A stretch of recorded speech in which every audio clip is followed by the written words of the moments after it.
we need for the defense of our country by invoking emergency powers. And emergency powers have been given to the service to procure anything at our level, and that there are no questions being asked so long as it improves our security apparatus and our national security. Therefore, the increased thrust of the government on border area development. Now, border area development is being given an impetus. But to get border area development, what do you need? A person will not migrate from the border areas and continue to stay there if he has good education facilities, if he has good health, and he's got means of livelihood. So our focus is now on, first you have to develop infrastructure. Unless you don't get roads to these areas, how will the health infrastructure move there? How will the education facilities move in there? And how will people create investment opportunities? So I think this is moving at a fast pace so that everything else can follow suit. Our idea is to develop our border areas and make sure that the people living in these areas remain there. Yet, migration to the cities will always happen.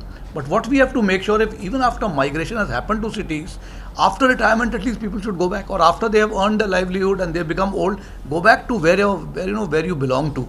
I think that is an important message we have to send to our people. Don't forget your roots. Get back to them. See, nobody will come to our defense.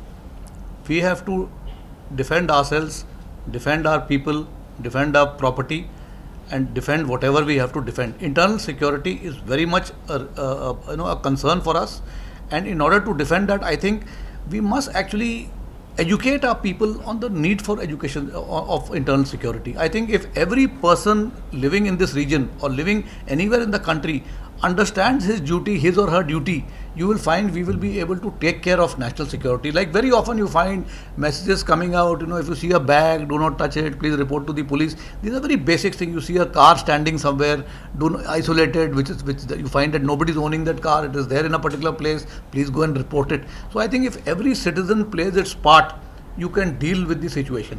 Your people come and live in your neighborhood. Must you not question as to who live in your neighborhood? I mean, must we get so isolated from our neighbors? If each one understands our neighbor and we know who's living in our neighborhood, no terrorist can come and stay in your neighborhood. I think so. It is. I think that every citizen's right to ensure that question the people where you feel things are suspicious and have trust in your local police. Anything that you see suspicious, please approach the police and keep them informed, and I assure you they will be able to take care. But we will have to take care of our own security on our own. Yes, it is a likely threat that will happen, but this threat can be negated if each one of us behaves in a responsible manner and takes internal security as a responsibility of every person who's a national of our country. जो Myanmar में हुआ वो खैर हमारे लिए चुनौती सिर्फ ये है कि हम लोग उनके साथ हमारे अच्छे रिश्ते हैं और हम उनके साथ ट्रेड करते हैं, तो उसमें कुछ हद तक खामी आ सकती है कि कुछ हद तक हम लोग शायद उनका ट्रेड में उनको सहयोग ना कर पाएँ, क्योंकि वहाँ ट्रेड पहुँचाने में मुश्किल हो रहा है, क्योंकि वहाँ पे काइंड ऑफ ऐसा गृह युद्ध चल रहा है, अगर मैं कहूँ उसको उस तरह से कहूँगा। तो अदरवाइज़ हमारे रिलेशनशिप विद म्यांमार बहुत अच्छे हैं। म्यांमार हमारे ऊपर पूरा भरोसा करता है। मैं आपको इतना यकीन दिलाना चाहता हूँ कि म्यांमार चीन की ओर नहीं जाना चाहता है। वो हमारे साथ संबंध बनाने में बहुत खुश है, और हमारे को अगर इस हौसले से अगर हम काम करते रहेंगे तो हमारे और म्यांमार के रिलेशन सदा तगड़े रहेंगे और जिस तरह से हम चाहते हैं उस तरह से कायम रहेंगे। जहाँ तक अफ़गानिस्तान में जो हो रहा है उसका जो ओवरफ्लो जम्मू कश्मीर में होगा, इसके लिए हमें सतर्क रहना है। हम जानते हैं इसका ओवरफ्लो हो सकता है और इसके लिए हमारे को पूरी तैयारी करनी होगी। हमें अपना बॉर्डर सील करना होगा। हमारे को अंदर, जैसे मैंने कहा, मॉनिटरिंग बहुत ज़रूरी हो गई है कि कौन आ रहा है बाहर से, कौन किधर से आ रहा है, उसकी मॉनिटरिंग करनी है। अगर कोई हथियार आ रहा है, गाड़ियाँ चल रही हैं जो कि उधर अंदर आती हैं, पंजाब से गाड़ियाँ अंदर आती हैं, कभी कभी चेकिंग करनी पड़ेगी। इसमें जो आम आदमी है, जो वहाँ पे लोग जाते हैं, जो टूरिस्ट जाते हैं, सब लोग जाते हैं, उनको थोड़ी तकलीफ़ होगी क्योंकि गाड़ियों की चेकिंग होती है। लेकिन मेरे ख्याल में देशवासियों को ये समझना पड़ेगा, ये सब कुछ जो किया जा रहा है वहाँ पे या जो आगे हम करने वाले हैं, ये सब उनकी सेफ्टी और सिक्योरिटी के लिए है। You see, all armies have to remain prepared for any eventuality. Training is something we have been doing all the time. We continuously do training.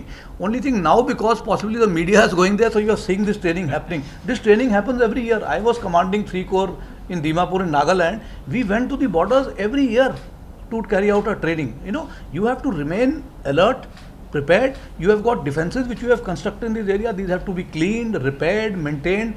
So this kind of training activity keeps going on. Everybody goes and identifies if he has to fight a war, where will he fight a war from. So this is part of our planning and preparation for any eventuality that you might have to face.